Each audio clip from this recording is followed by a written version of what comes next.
সন্ধ্যেই বেরিয়ে ঘুরতে ঘুরতে চলে গেছি বাজার কলকাতার সামনে। সেখানে গিয়ে দেখি 50% সেল দিচ্ছে, তো বললাম চলো একটু ঢুকে দেখি, কিছু যদি পছন্দ হয় তাহলে টুক করে নিয়ে নেবো, সামনে তো এমনিও পুজো আসছে, কেনাকাটা তো করতেই হবে। তো দেখলাম মোটামুটি কালেকশনগুলো খারাপ না। তারপর সেখান থেকে বেরিয়ে চলে গেলাম কিছু খাবো বলে। সন্ধ্যেয় বেরিয়ে কিছু যদি না খাই কেমন যেন ফিকা ফিকা লাগে। তো চলে এলাম একটু স্ট্রিট সাইড মোমো খেতে, যেমন হয় আর কি। স্ট্রিট সাইড মোমো দিয়ে দিল 2 রকমের সস, সঙ্গে এক বাটি চিকেন স্যুপ। তো গরম গরম চিকেন মোমো এই যে ছেলে নিয়ে নিয়েছে, বড় নিয়ে নিয়েছে, আমিও আমারটা নিয়ে নিলাম। যেমন লাগে আর কি খেতে, খারাপ লাগলো না খেতে।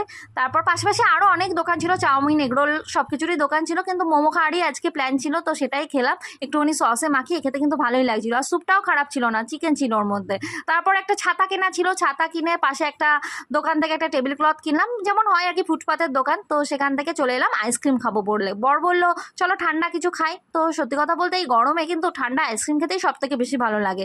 তো আমার তো এই বাটি আইসক্রিমই পছন্দ, কাপ আইসক্রিম বাটারস্কচ ফ্লেভার, সেটা